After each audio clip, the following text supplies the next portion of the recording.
Bakıda Azərbaycan Universitetinin təşkilatçılığı və ev sahibliyi ilə ikinci sosial iş və sosial tədqiqat mövzusunda beynəlxalq konfrans təşkil olunub. Sosial Tədqiqatlar Mərkəzi Türkiyənin Fırat və Recep Tayyip Erdoğan universitetlərinin tərəfdaşlığı ilə keçirilən konfrans konstitusiya və suverenlik ilinə həsr olunub.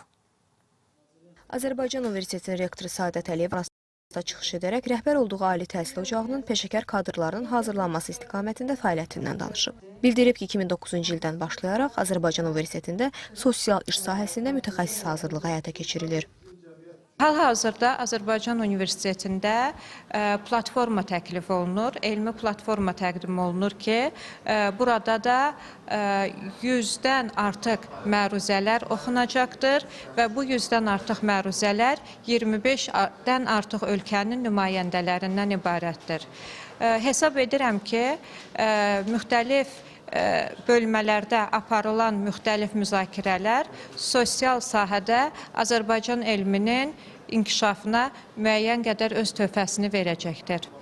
Konfransın məqsədi sosial iş təhsili və sosial siyasət sahəsindəki aktual məsələlərin müzakirə olunması, əhalinin müxtəlif kateqoriyalarının sosial və psixoloji səviyyəsinin yüksəldilməsinə yönəlmiş müasir texnologiyaların hazırlanması və tətbiqi sahəsindəki təcrübə mübadiləsinin aparılmasıdır. Bölmə iclasları ilə davam edən konfransa sabah yekun vurulacaq. Bazar günü isə tədbir iştirakçılarının Bakı şəhərinin tarixi mərkəzinə və Qobustana ekskursiyası təşkil olunacaq.